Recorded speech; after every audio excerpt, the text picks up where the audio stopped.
dark side. Light this bitch up.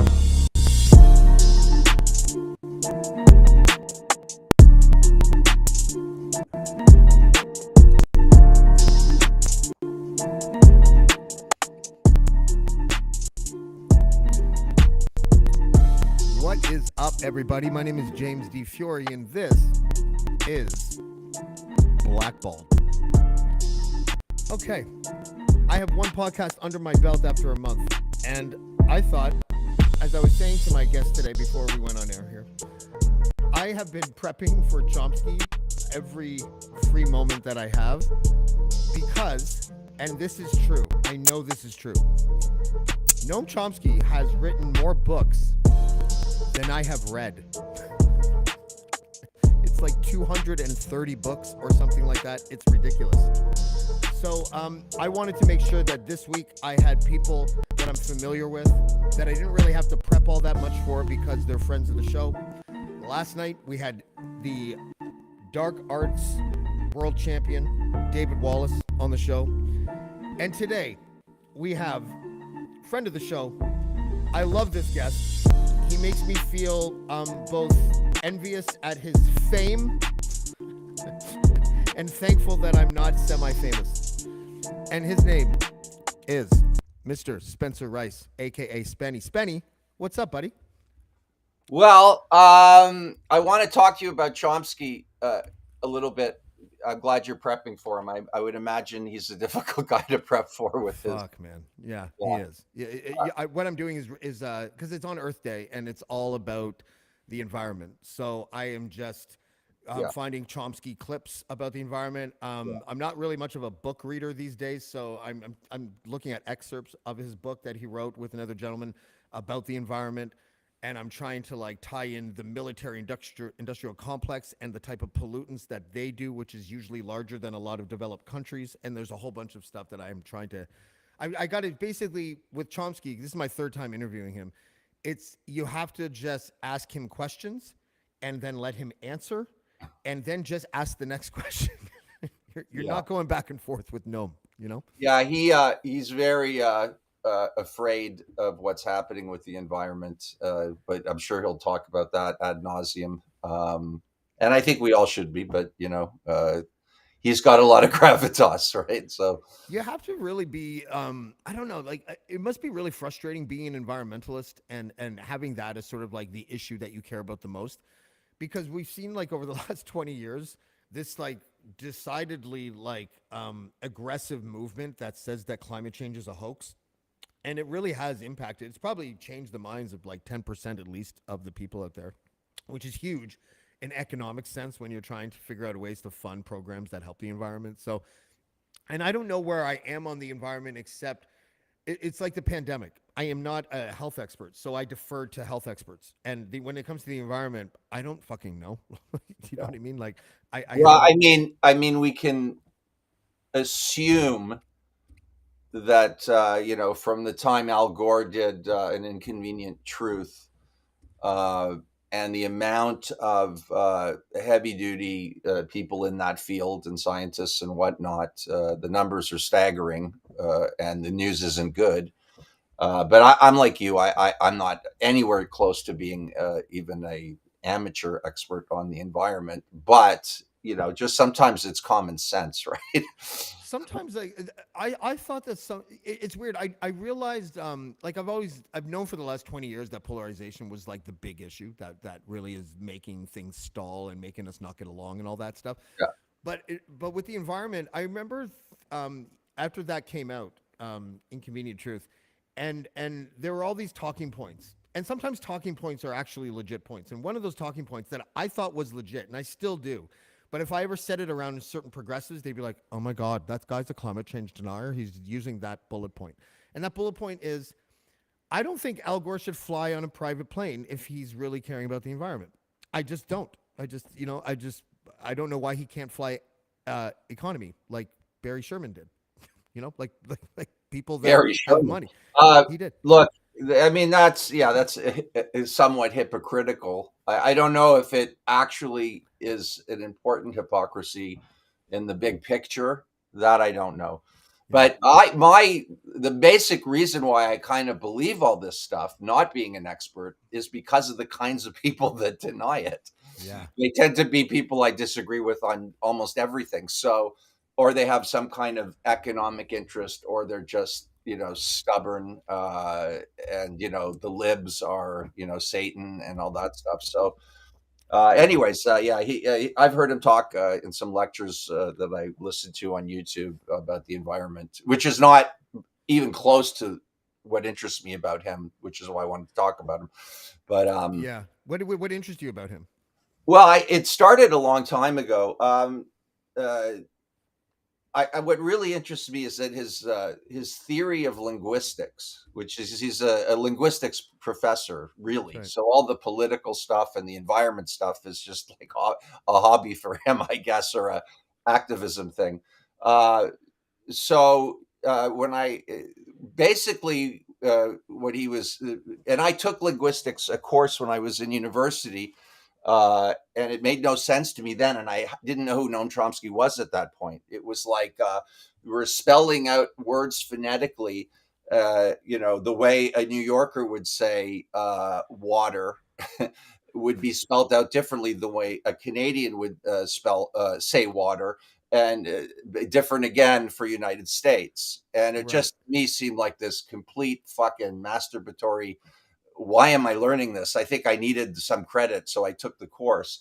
So then I stumbled onto Chomsky years later, mostly from that movie, which was Canadian. I think it was shot in Montreal filmmaker, The Manufacturer of Consent. Hmm. And that's Manufacturing consent. manufacturing consent. You're right. And then I started to read him and listen to him. And I don't agree with everything he says, uh, but what's interesting about his theory on linguistics is that basically what we're doing right now, talking to each other using language, is so complicated that a child that develops these skills, even rudimentary, is unexplainable because it's so complex. So, if I got it right, I think Chomsky believes that we sort of have an inner, uh, sort of evolutionary hard drive for language, Yeah. and he sort of proves that by saying that even if you go into like a jungle with a primitive tribe, that the words are totally different. Of course, maybe it's not as sophisticated, but the grammar and the way they develop sentences is the same all over the world, whether you're speaking the Queen's English or Cockney or whatever, right? Yeah. It's So, interesting then. Oh, sorry. Go ahead. no, but so that in and of itself was sort of interesting to me because I had taken linguistics and I didn't like it. So, okay, so then I find out this guy at a very young age redefined the discipline of linguistics, which is, for a guy, I think he was in his early 20s or maybe in his teens when he wrote this. I think it's called generative linguistics. And then it's funny because all of his political stuff really follows the same theme of Hmm. we're all the same. We all have these gifts, right? Which immediately it makes you think that, people that are trying to say they're better than you or better than this country's better or we're the greatest country in the world, so that all his political ideas seem to fall into line with that thing that he learned about linguistics, which is that, and I really believe this is true, that we're all roughly experiencing similar things as human beings on the planet, no matter where we're from or what we're doing, that we have much more in common than we do, uh, that we have differences, which I think runs counter to egomaniacs' views of themselves and Yes. all kinds of things like that. And then just, his media stuff, which was manufacturing consent, was fascinating to me. Hmm. And, especially with what just happened with Dominion and Fox News. And, I mean, he's essentially been right about everything. And some of my American friends who tilt right on the spectrum can't stand him. He's like there's no bro code or country code, right? He tells you what I guess what he thinks is the unvarnished truth based on his incredible knowledge of history Yes. about the horrible things. I mean, look at CRT, for example. That's a kind of whitewashing of the education system. And he would be. I don't know what he thinks about that, but my guess is he would think it's rather horrible, and it serves the purpose of really whitewashing history and white privilege, I guess. Well, actually, sorry. You critical race theory? Is that what you mean? Yeah, sorry. Yeah, critical. So he would be. So when I talked to him the one time, I asked him questions like, if the Chicago Seven, the trial, was it the Yeah, Chicago Seven? The Central trial. Park, No, the trial of the the Chicago. '60s, That's Abby right. Yeah, Hoffman. the Yeah, Chicago 16 or whatever the fuck it was called. yeah, Chicago 8. I can't remember. It was 8, a I think. number. And I asked him if he thought, because he went to Fred Hampton's funeral. Okay, And Fred Hampton was the Black Panther chapter leader in Chicago who was gunned down in his apartment, like by police, right, by the FBI. okay, And so he was probably one of the only white dudes that was at the funeral, right? And at the time, this I guess it was 1968 or something, or maybe it was 1970. I don't remember. But he, it felt like I asked him if he thought that present day activists could learn anything from activists from back then, and he said, "Oh, definitely." He is a generational example. He's an example of the generational kind of gap between progressives, right? Like if you were to press him on this, and I'm sure he's talked about it before, he is not what you would consider a woke aficionado. He's not. He would not no, be. he's Yeah, out in the streets doing speeches and trying to change yeah. the culture, And right? so so I don't think he would. Yeah, I don't think he would like critical race theory. I think critical race theory. I think is. And I didn't know we'd be talking about this all that much, but Well, like, you got to ask him, because I'll bet you that he thinks it's okay. At least my understanding of, because it really just talks about uh, institutional racism that exists in the United States, and I can't imagine he would have an issue with that, but he could, because he's Noam Chomsky, and he's could be miles above my intellect and see it for something I can't see it for. yeah, critical race theory was supposed to be a chapter. Actually, it's a piece of the what do you call it? Um, the stupidest words escape my mind now. The curriculum of Yeah. when you're in law school. That's where critical race theory actually comes from. It's a Okay. component of law school curriculum. And then what they did is they took it and I guess they created a form of it and wanted to put it in and they have successfully in some places put it in the curriculum in high schools and I think even in some elementary schools in grade 7 or 8 or something. And the way that it is taught, often by very progressive teachers, is in such a way where it alienates and segregates and tribalizes classrooms.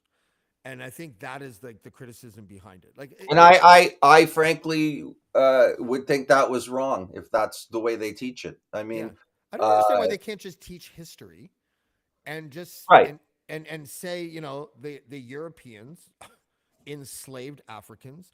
They brought them over here. United States had a culture since it began that way that fostered a sort of racism that was embedded in the cultural fabric. And we have been trying to make progress to get ourselves out of that. And you're not necessarily bad because you're white, and you're certainly not worth less because you're black. And let's all try to get along. Like I wish it was like that, but I I, don't I think find it it is. hard to believe that it's not that, frankly, but I don't know. But I mean, it's just like the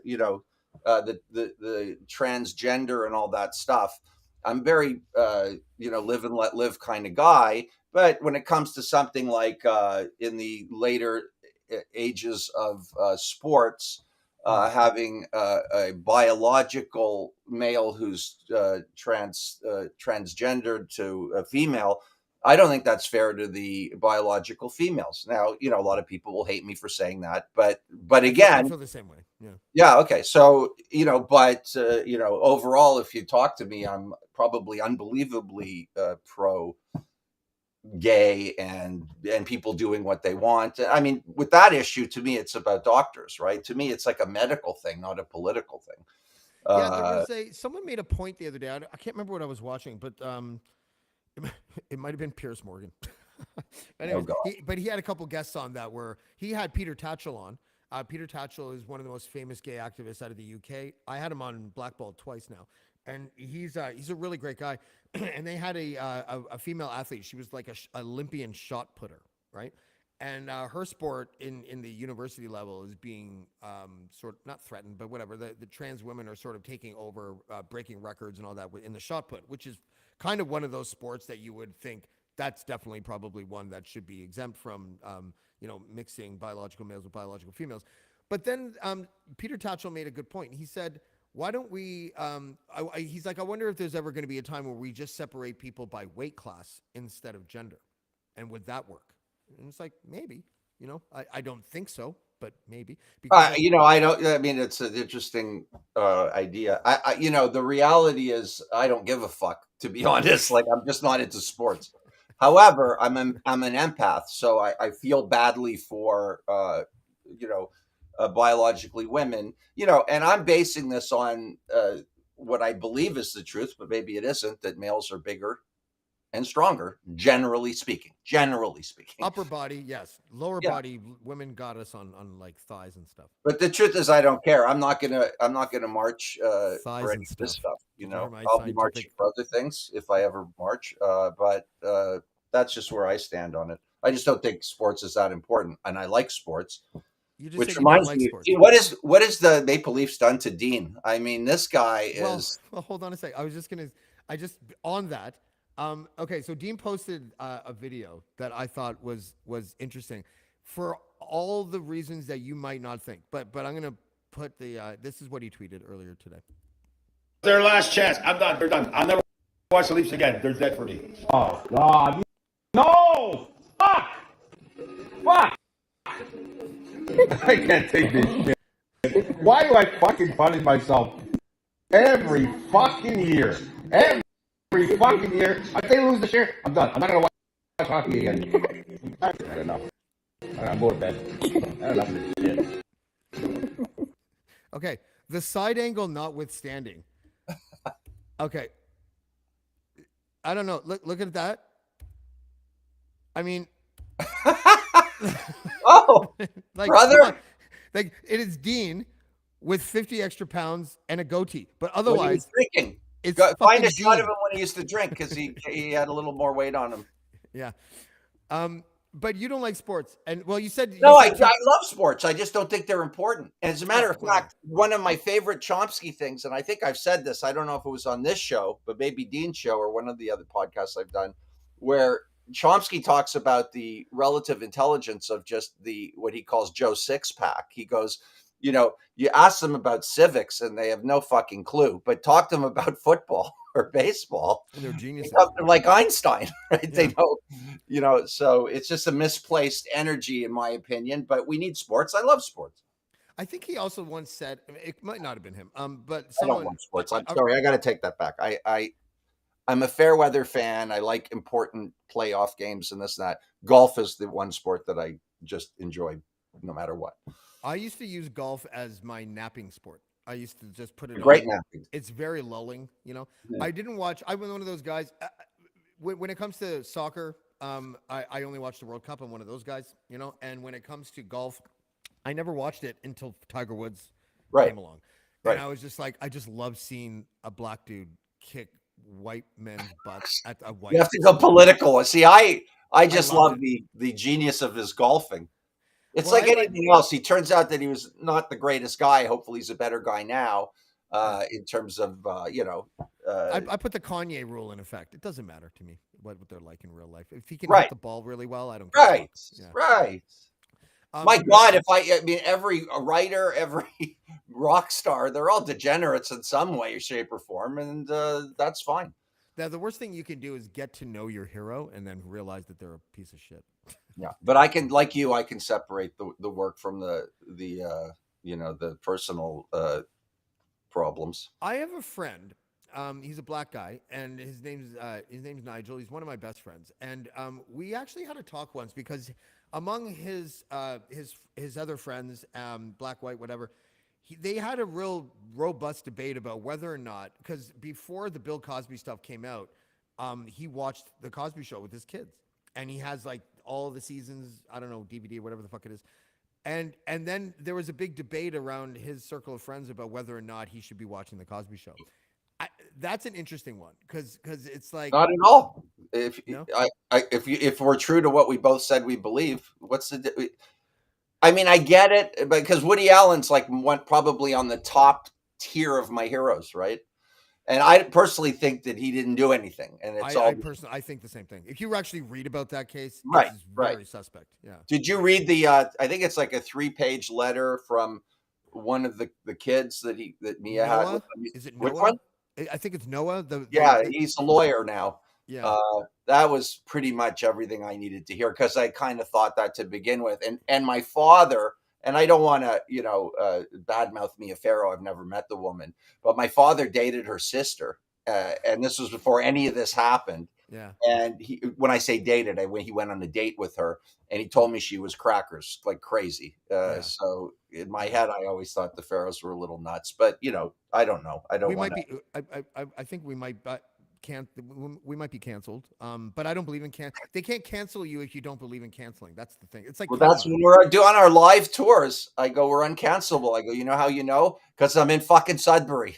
So is that an argument that you've already been canceled? Is that No, well, no. I think that a guy like me, I'll speak for myself, is uncancelable because what are you going to take away from me? I mean, they've taken away my YouTube channel, so I'm on your YouTube channel or whatever this is. Sorry about that. Restream.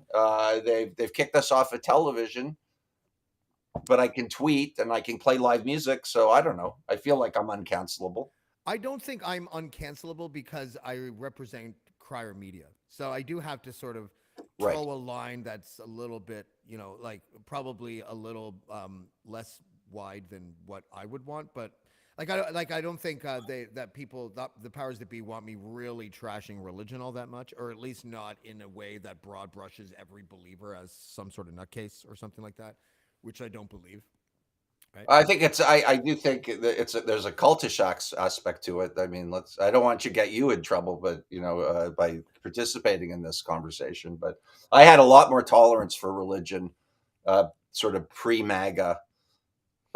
Even during the Reagan era, I was pretty tolerant of it. And Reagan was the one that brought them into politics. But now I have very little patience for it. I saw Christopher Hitchens live, which was amazing. So did I. Tony Blair.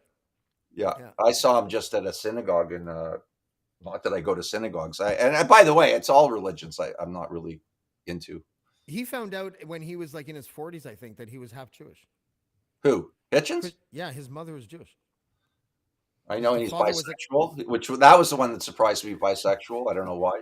Well, when he talked about his one, he's like, tried, and then I tried anal sex, and I didn't really like it. I guess, was he receiving? He was in true Hitch fashion. He was a little ambiguous about whether he was bottoming or topping. So, but he just said he's like it didn't take. I think he said. Nobody goes after like Bill Maher is like I mean, I saw Religulous, and then you just listen to Hitchens talk. It's like night and day, the quality of the arguments. I have. I might actually, maybe I'll put a bookshelf behind there because I have like all of Hitchens stuff. He's literally my favorite person. Like you didn't know that. As far as as far as anyone, like if I were to have dinner with anybody alive or dead, he's my top choice. Easily. Okay. Like his recall, he could belt back a 26er Johnny Walker Black and still cite like, all of these famous like Tolsky, like he could read his entire biography. He's amazing. Yeah. And Chomsky in his own way is like that too. Some fucking war in 1700 in Albania, and he'll tell you everything you want to know about it. I got an email. So we email each other fairly regularly. He lets me call him Gnome, which I find weird. But so Gnome and I don't know. Have you seen the Noam Chomsky? The garden. GNOME. Yeah. But he threw a curveball at me yesterday because he's like, if you first of all, when he writes emails, he writes them in like 44-point font because I guess he can't see that well. Okay. But then he confused me because he's like, I'm hoping that you can have captions enabled when we have our interview, and I'm like, ooh, why would he ask for me for that? If like that, I can't. So that he would be captioned, or you would be captioned. I don't know. Or both of you. I don't know. I'm assuming me. but but the font would be small, and I don't really, unless he has a gigantic screen. I'm not aware of. So does that mean his hearing is failing too? I don't know why he wants that. I got something to tell you, which was I've written many screenplays. Uh-huh. None of them, zero, have ever you'll sold. You'll be a waiter in no time. Yeah. But I shouldn't say that. I did a Ninja Turtle script for Money with Kenny on the live action show that was on Fox, but that's a long time ago. But I wrote a feature film called Distraction, and it was the really the two main characters was sort of, one was sort of a bit like Johnny Depp, and the other guy was a Noam Chomsky type. So it's like, that's how into him I was, that I created this, and it was a fictional version of him, but had all of the the sort of marginalization that he's definitely had to deal with because of the things that he said publicly.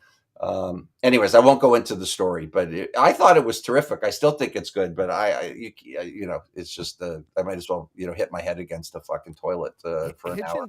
Hitchens was the one guy who like the last protest that I went to, and I was never a protest guy. I think I've only been to actually, it wasn't the last one.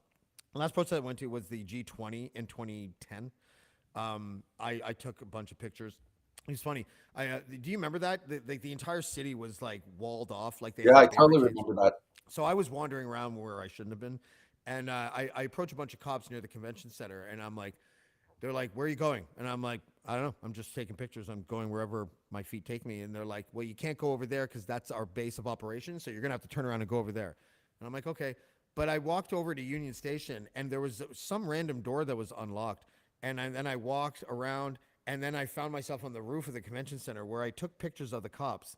And then I went back and saw the cops again. They're like, "Where did you go?" And I'm like, "Oh, I just went to the roof of your base, and I took pictures of it." There was some violence at that one, right? There was. I have I remember that. Yeah, I have pictures. I should do a show where I show these pictures. I have pictures of the lineup of Empire stormtroopers dressed in black with their shields, but there's 50 of them.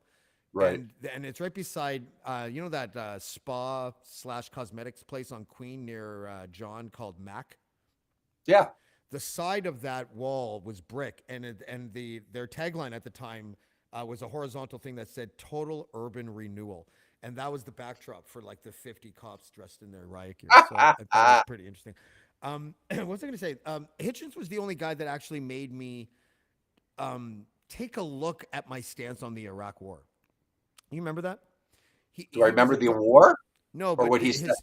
He was because he was a socialist before 2000. Right. I know. Yes. Yeah. He was also accused of being Islamophobic, which I hate that term because he's clearly talking about a group of Islamic radicals, not all of this.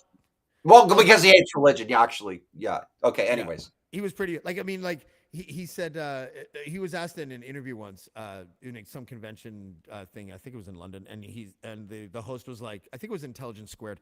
The host was like, "Mr. Hitchens, can you tell us which religion you believe is the most dangerous right now in the world?" And he didn't hesitate. And he's like, "Oh, Islam for sure." Right?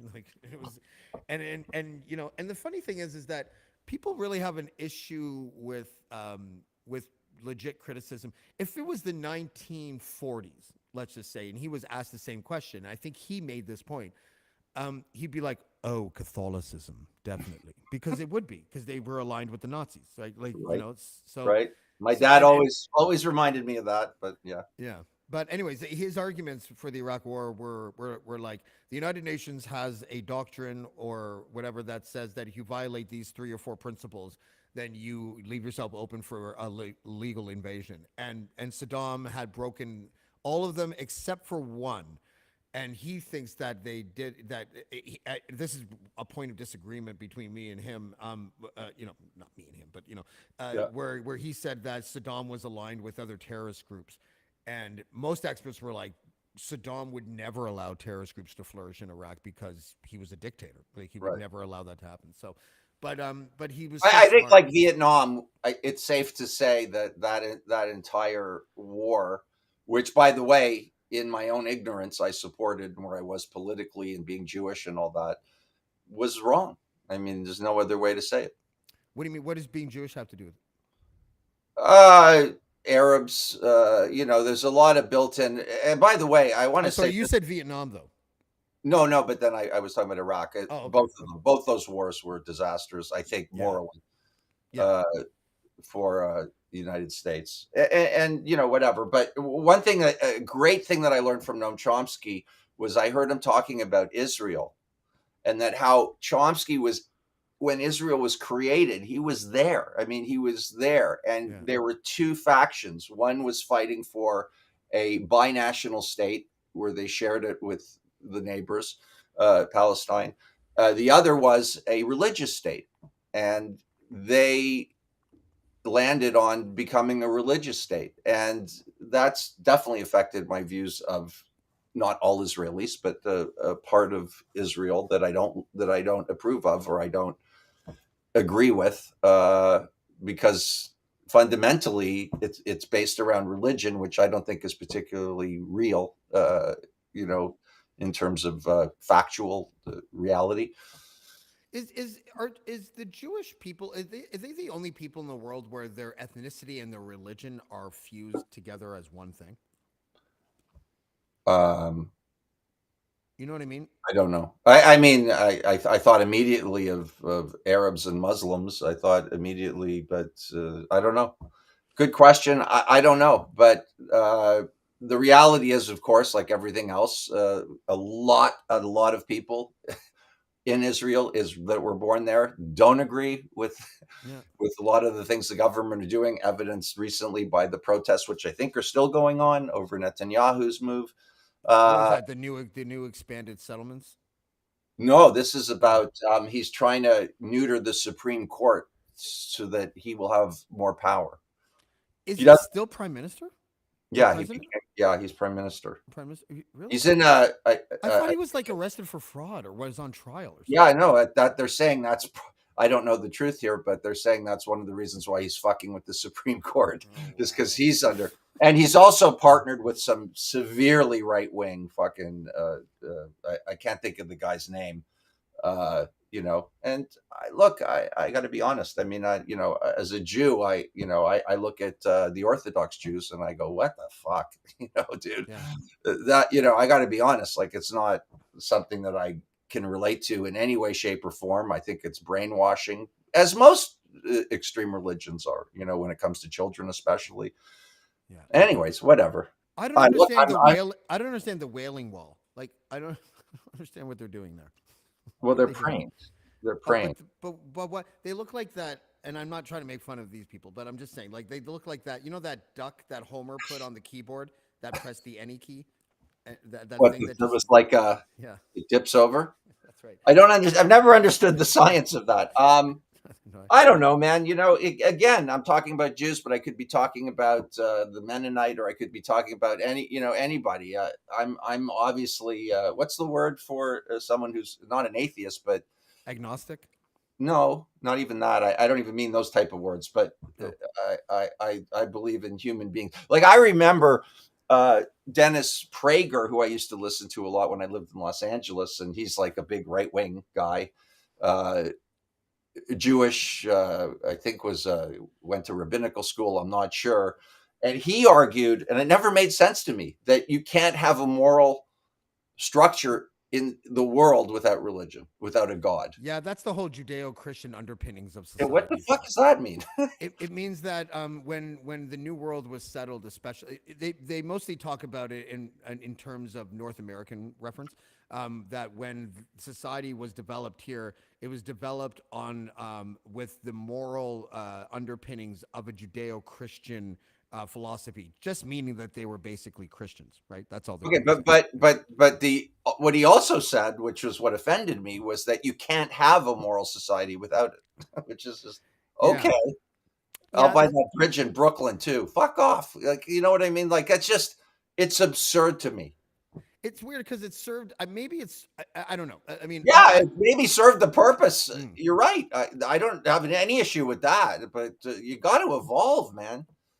Yeah, you know, it's funny. You said earlier that you're harder on religion now. I'm actually softer on religion now. I was like militant. Like I would have gotten a Hitch tattoo if I thought of it in 2006 or something. But I've told this story. Yeah, so many I times. got the Marx Brothers.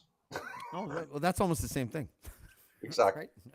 right? If it's the Karl Marx Hitchens brothers. was Hitcho. He was the sixth Marx brother. Yeah, he was also a communist, so it could be the Marx bro, like just the wrong. Right, Yeah. right. But no, but I've told this before. I may have even told you before. I softened my stance on religion during the pandemic when Kobe Bryant died. Because he died with his daughter in that helicopter crash. Yeah. And it was really cathartic for me in a weird way because I just immediately, without even thinking, reflexively put myself in the position of him and what it must have felt like to hold his daughter or to try to protect her while this helicopter is going down. And it still gives me goosebumps thinking about it because I remember how I felt that day. And I was, and I sort of fell into this weird, like, not thought experiment, but I was just thinking about it, for mulling it over for like, a good part of a couple days. And then all of a sudden I had this weird eureka moment. And I had to like force myself to realize that, this is exactly how I feel. I am envious of religious people in times of grieving.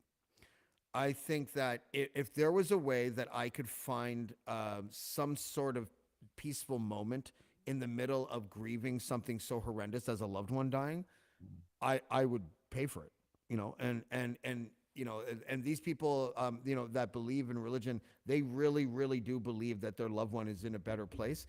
And I'm kind of like, how can I argue with that? Like how can I argue with just that point? Like the rest of it, I don't really care about. But Well, I think anybody could argue with it just on the basis of nobody knows. I mean, you're not saying they're wrong, but but if they believe it, that's really what matters. I had to clarify something here. Yeah, go ahead.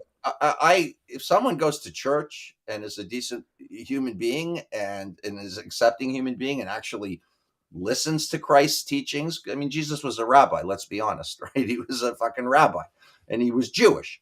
I have zero problem with that. The only thing I hate, and I hate to use the word hate, but I'm becoming very hateful towards people that are impinging on other people with their beliefs, especially in politics. Thoughts and prayers after the fucking, the 80th mass shooting, those kinds of people. So it's not like I don't hate people that are religious. No, it's just another way of being a human being. I have a problem with people that believe it's the truth, but that's okay. I have problems with my wife. I have problems with lots of people, but the kind of person I'm talking about. Yeah, I do. Especially the politicians. Oh God, it drives me fucking, because I don't believe any of them believe. I think very few of them actually believe what they do. That it's just a political play. They still have the National Day of Prayer, the prayer breakfast or whatever the fuck it's called in the States. Did you ever see that documentary, The Family? Yes, The Family. Yeah, I saw it. Oh my God, that's a weird movie because all these politicians just sort of like they're like wind up soldiers, and they're just like, yes sir, right away sir. It feels like, right? Because no, absolutely. And they always say, and this is such a great line, which is, you can't argue with someone who truly believes their religion is real, because they're going to believe me over God. No, of course not. So you got those people that are true believers, and they can be good people, and in my opinion, they can be very bad people. So I don't want to blanket everybody, and I hate everybody that's religious. That's not what I'm trying to say. I'm going to get thrown off of Crier, and I'm not even a Crier guy. No, you're not. I'll catch you if you get thrown off. Okay. All right. Let's go back to sports, because you said something. You tweeted something today. So I don't know. You're gonna have to explain the context to me. But for those listening, Spenny tweets, stress eating for the first period intermission, not good. Now, he has a picture of a snack there. Before I tell everyone what the snack is, when I stress eat, Spenny, I will grab a tub of chocolate ice cream and a jar of peanut butter, and I won't stop till my tum-tum hurts, right? And here we are, and you're like, stress eating for the first period intermission, not good. And it's a kid's size bag of goldfish crackers. Okay, are you ready? Yeah, go ahead. I'd like to respond to this accusation. Because I was in bed, and I was like, laptop like on my tummy, and and my feet were like, "Ee." I was kicking my feet, laughing at your snack pack of goldfish crackers. Okay. As you're Well, the stress eating. snack pack comes ultimately from Costco, Right. which we get for the kids because they love them. That's right. So I ate a bunch of those bags. So I didn't show all of them. We can get into food because I have such problems with fucking food. But anyways, yeah, I was emotionally eating. I'm not an ice cream guy. I'm not a sugar guy. I'm a salt guy, which is why my face is always so puffy. But You have one of those well, stretchy goldfish faces? are worse than heroin as far as I'm concerned, and cigarettes.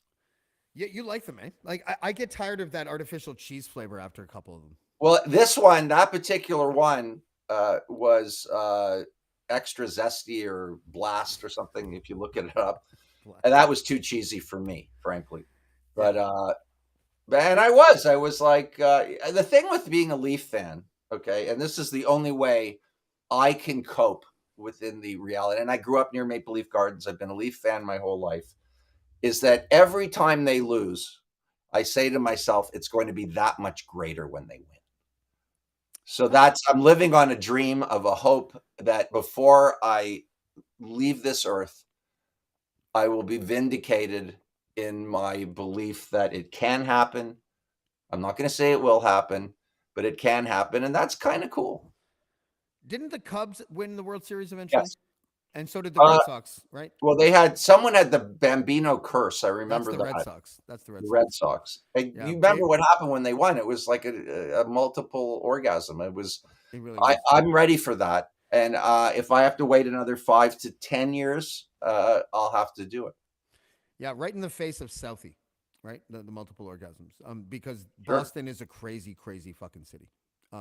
Well, they're a sports town for sure. I haven't spent a whole lot of time there, but yeah, they are very serious about their sports. They are. I'm a Habs fan.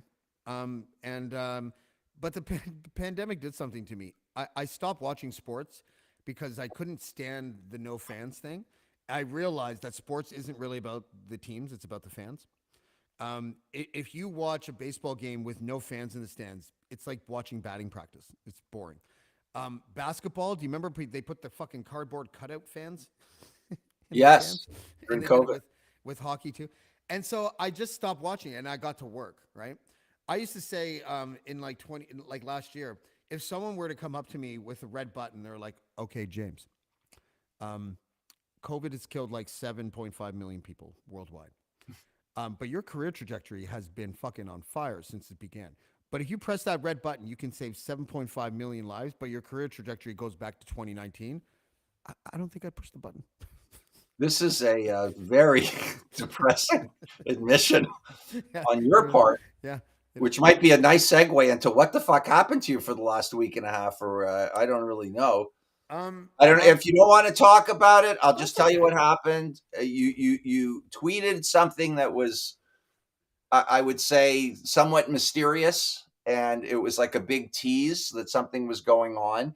And I didn't pay all that much attention to it, but then you kind of hadn't been around, so I reached out to Dean and I go, "What's going on with James?" And he was very, you should talk to James. I could tell you didn't want to tell me much, which I think is a good friend, frankly. Yeah, me too. And then you reached out to me. You're doing the Chomsky thing. You're looking for people that you just know and you're comfortable with. And here I am. I mentioned to you before we went on, do you want to talk about it? I didn't. You were very sort of not. You said you would, but you didn't seem to really want to. So I'm going to leave it up to you. But I know that people are watching, are curious to what was going on, what's happening, and I'll leave it to you to explain it if you want. I put you on the interview side of the script for this segment, but Okay. the best way I can explain it is that I was separated last year, but still cohabitating up until last week with my wife. So we were living together still, and it was a very hard year. I'll spare you the details of my relationship and what it's like with my wife. If you're a regular viewer, you probably already know that we're not compatible. Let's just put it that way. And I guess I was going through grief. And the grief wasn't about my wife. It was about the prospect of not living with my children. I was not handling the idea of that well, and so I was self medicating with my prescription. So Can for I ask what your prescriptions are? Adderall, just one. Adderall. Yeah. Okay. So it's an amphetamine, right? Yes. And so the what I would do is I'd get my prescription, and I would finish a month's prescription in like 9 or 10 days, and then I would be without any prescription for the final 20 days of the month, and then I would just repeat, right? And what it did was it made me very anxious and prone to panic attacks, but I just kept doing it, you know. And then I guess what would be like 8 days ago, 9 days ago, I went to the doc. I had my prescription. I had like a few days left, or like maybe a week left, or something. And I went to the drugstore and I asked them to lower my prescription, and they did, but they ended up giving me a prescription on top of the one I already had. So now I had a lot. I had all the Adderall. So wait a sec. When you say lower it, you mean lower the dosage, or? Yeah, I wanted them to lower the dosage, Okay. And that was my baby step of trying to get out of the trouble that I had put myself in with the way I was abusing it, Okay. and then so I ended up taking like my prescription it was lowered to 30 milligrams a day, and basically over a period of 3 days I ate 3,000 milligrams of Adderall, which is a lot more than You what I was. idiot. Yeah, Um, and so listen, can I ask you just before you continue? I want to know what the drug does to you. I mean, it's different drugs affect us in different ways. Like, what it's do you get? speed. It's It's speed for you. No for me. sleep. It was since the honestly, like if I was being honest with myself, since the first time I took it, I was like, this is a recreational drug. This does not Okay. feel like medicine. Like I felt like just Oh wow. that's how it made me feel. And and I knew it the whole time, and I kind of felt like A, I'm getting away with something. B, it's a prescription drug, not my fault. They give it to me, like, and it was like, Right. and Doctor's orders. and because I don't drink anymore, and because I don't do other hard drugs anymore, I'll do shrooms once in a while and weed. I was like, oh, I can, because I'm an uppers guy. There's no doubt about it. I was a cocaine guy. I was an ecstasy guy. That's what I did, right? And so now I felt like I had this permission to use this drug that made me feel like I was on speed. And so I abused it. And so when I did all that, I didn't sleep for 3 or 4 days, and I slipped into a state of psychosis. And I didn't. Let's put it this way: I was home alone for the weekend, and I called the cops 3 times to get imaginary people out of my house. Yeah. Wow. So that was. And here's the weird thing: I'm not even embarrassed by it. Like I'm just. I look Well, at. hey, you know Yeah. what? Nothing bad could come from telling the truth. I really believe that. And I mean that Yeah. across the board almost completely.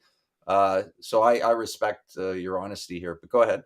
No, I don't know how else to be. Like, one thing that I learned since I stopped drinking, especially, is that if the truth is gonna kill me, then fucking kill me with the truth. Because, if I've told a white lie here and there, it was a meaningless one. Because my problem is not truth telling; it's disclosing too much often, right? Like Mhm. sometimes people are like, maybe cool it with the truth. Sometimes, Do you know what I mean? Yeah, I thought it was weird when you were doing mushrooms and you wanted to do the podcast while you were on mushrooms. To me, that was pretty out there. But it worked. I did it on acid on television, but I didn't know. Yeah. Right? Yeah, but it worked. I thought it worked, except for the time that the Our Lady Peace guy was on. But I'm not really a big Rain fan. I don't know. See, I'm the my love of getting high is the totally opposite of yours. I like down. No, okay. So the worst thing that can happen to me is I fall asleep. Yeah. And I love sleeping, so that's not too bad. But wow. So can you tell me about, or do you want to tell me about? So what happened? You went. Well, I guess keep going. The third time that I called the cops, now I knew these guys by names now, right? Like they had been there before, Right. and so I was telling my friend today. So I had barricaded the furnace room because I thought I had trapped someone that in there. Who was hired by my wife to run surveillance on me to prove I was an unfit father. That was the narrative, right? That was the psychosis narrative. And And so I barricade, and I would not only did I barricade him, but I was triumphantly sitting on my porch with my door open, and every time I thought I heard him whisper. Do you remember this? Did you watch The Sopranos? Oh, of course. Do you remember when the April kid, the one that Meadow dated, Yeah. went to the restaurant to meet Tony, and he had the shades on, and Tony's like, "Lose the glasses," right? Right. And then he's like, "I don't have a fucking piece of cutlery." And then to get his attention, he tapped his fork really hard on the plate. Right. And He wants him to go to university and not that's be right. right. That's right. So every time my psychosis was telling me that the guy trapped in my furnace room was communicating with the outside world to try to get out, I took an aluminum baseball bat and just went on the floor going, "Shut the fuck up," to nobody. So, did you, as this is all unplaying, were you having moments of clarity, going, "Oh fuck, I'm crazy," or was it you really believed for a long period of time that people were coming into your house or whatever it was that you were? Yeah, I was convinced. Wow. Like there was the only, and it's so stupid. The only moment of clarity I had, I unbarricaded the furnace room door. I literally like opened the door and looked in and didn't see anyone. But then I thought I heard the voice of my wife, who for some reason I could hear, even though she wasn't there, saying to the guy in the closet, "Don't worry, there's a second room. He won't find you." So despite the fact that I confirmed with visually that he wasn't there, I still called the cops and said he was in there. Okay, And so I said to the cop, "Did you check the second room?" And he's like, "What second room?" I'm like, "Fuck." Oh wow. Yeah. So okay, so what did the police do after the third call or whatever? They told me that they were going to. They're like, "Listen, you can come willingly, or you No, cannot come." I'm not laughing. I'm laughing because Oh, it Spenny, give is me a kind of second. funny. I got to plug in. My laptop's about to run out of battery. Hold on one second. Yeah. Ladies and gentlemen, if I'm laughing, it's because I'm finding funny in madness. But the fact that he's being so forthright and honest is just incredible. I'm stupid. I am stupid. Okay. I've done that like 4 times now on every podcast that I've been on. I just forget to plug the laptop in. But anyways, yeah. So they said you can come willingly or you can not come willingly, and I'm like, okay, I guess I'll come willingly. Right. Well, there's a rational decision right there, right? Well, it's a different. Well, then then the crisis counselor came with the cops because now this is the third time, and she talked to me. We were on the porch, and she's like, "James, do you know what's happening?" And I'm like, "Obviously not." Right. Like, I don't think so. And she's like, I think you need to come to grips with the fact that you've constructed an entire world on top of whatever it is that started all this, and well, by the time I got into the cop car, I realized that yeah, I had. And then I spent 6 days in a mental hospital, which isn't as bad as it sounds. It's kind of like half a hotel, half spa, except the other guests are a little weird sometimes. Did you meet a very large indigenous man who liked juicy fruit gum? Oh my God. I can't believe you just said that. I met, so the 2 people that I talk with the most, because there was a lawyer there, there was like a nuclear physicist there was a teacher there was a social worker there. They were all people like me that had to go there in a crisis situation. And the nuclear physicist roommate was a big giant native man who was a whittler. Is that what they're called? Yeah, whittler. Yeah. And they wouldn't give him his little whittle knife. So he took all of our bars of soap. And so when I took a shower, I would be showering with like soap carved to look like a lion, right? That's so good. Yeah. But he didn't talk. He was like a mute. So I love that you described it as a hospital spa, which I'm probably quite accurate actually. Well, You don't have to line up. You don't What? have to line up for food. You don't line up for. They like it's like room service, and they're literally like, where would you like this, James? I'm like, at my desk, please. Was it? Where was it? Do you mind Pembroke. saying? Was it what? Pembroke. Pembroke. Okay. Yeah.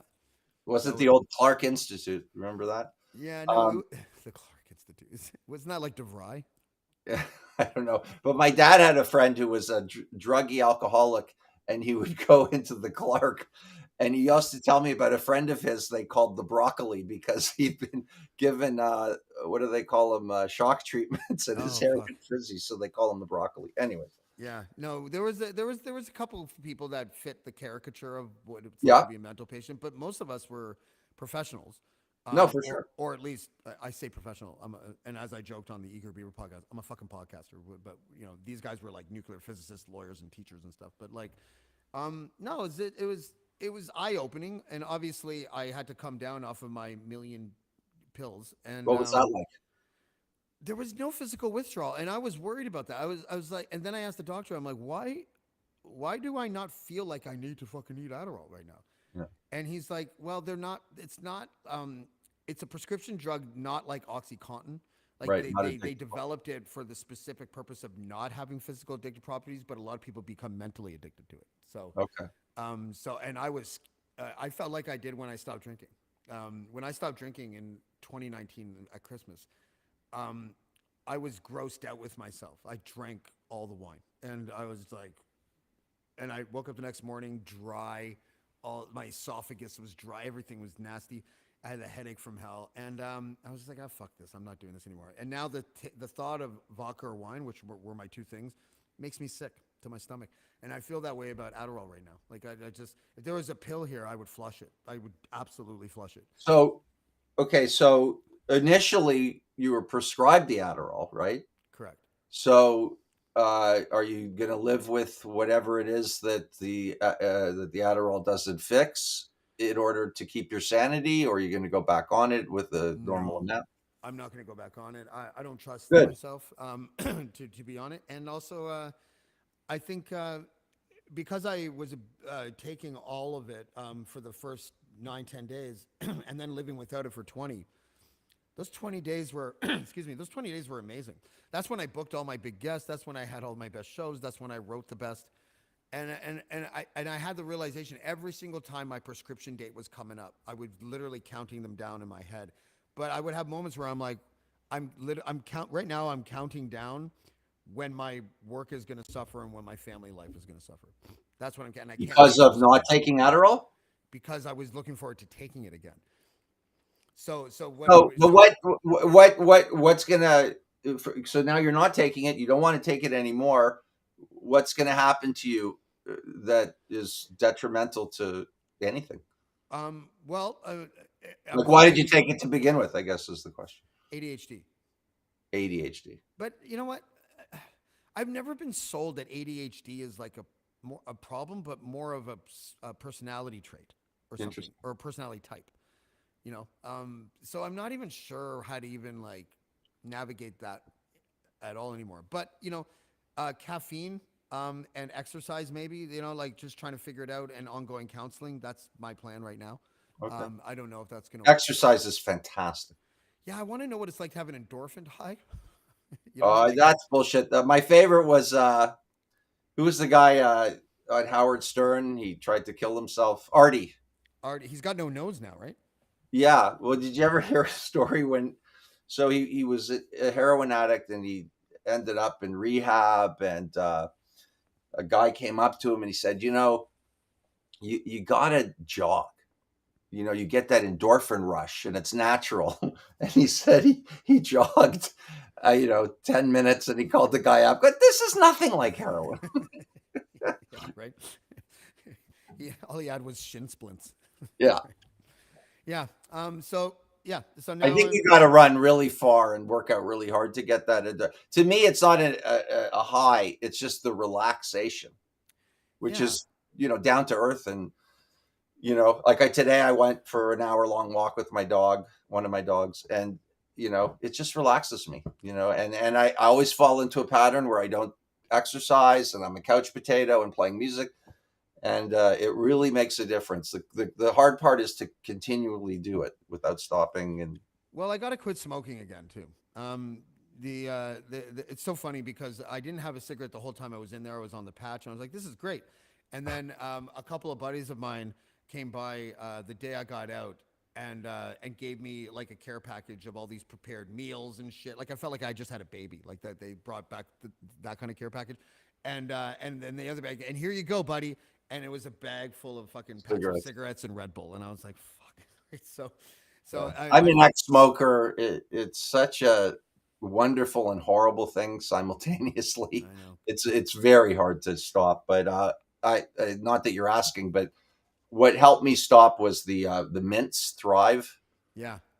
I started out with the 3 milligram nicotine, then I ended up at 1 milligram, and I couldn't. I was completely married to those. I'm not stopping this, And then finally, a year and a half later, I stopped the 1 milligrams, and now I know you have to go pretty soon. You said an hour. I wanted to, but let's bookend this by saying that by another, I call it a Hitchensian quote, which was that he said that when it comes to all of the vices, nicotine is absolutely the whore of all the vices. And why it is just the obvious that I didn't know this till I researched it is that it's you get your little whatever that gets you satisfied, but it leaves your system faster than anything else. Yeah, and it also goes with everything. Oh, do a line of coke, have a smoke. Have sex, have a smoke. Have a drink, have a smoke. I don't know if I'll ever do coke again. I just there isn't a bad decision that I can not make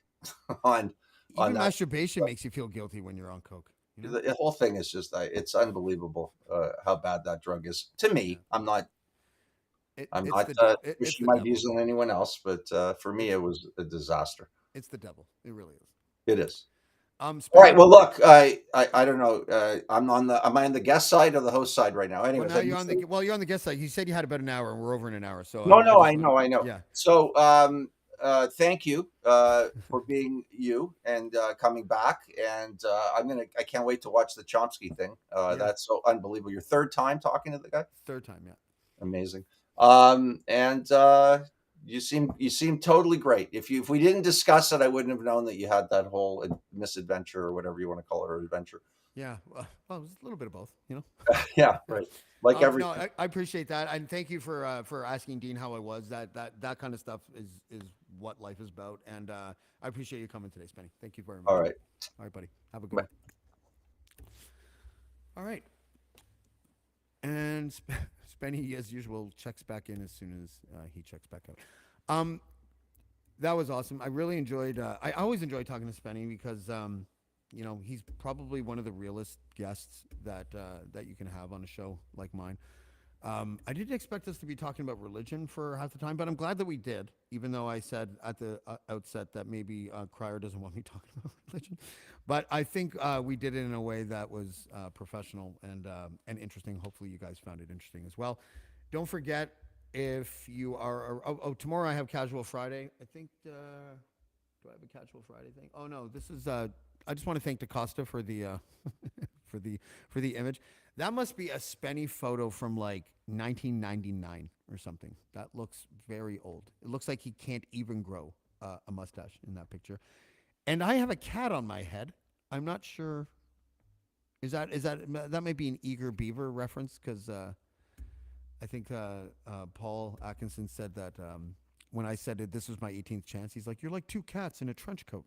And I was like, "That's not my tail. Get your hands off that." So there's a kitty cat on my head. And look at that. Oh, fuck, I need another cat. My cat got eaten by a coyote, I think, like a year and a half ago. So I want another cat. But if you guys are around on Saturday at 6 p.m., that's Noam Chomsky. It's Earth Day, and we will be talking exclusively about the environment. I'm looking forward to that one. I have spent already, since I've been back, like probably 15 hours preparing, just listening to him talk. It's intimidating to talk to Noam Chomsky. That's why I said earlier that I'm not going to be going back and forth and challenging his many points. I am just going to be asking questions. He will comment, and I will move on to the next question. It's really the smart way to do it when you're not an academic like me. But I hope you guys join me for that. Thank you, everybody in the chat. Hit that like button if you don't mind, and share, and put an emoji of a taco and a glass of wine if you feel like it. I still don't know what that means, but it seems to mean something to people in chat. And we will see you next time on Blackballed. Thank you, everybody. Blackballed. Blackballed. Blackballed. Blackballed.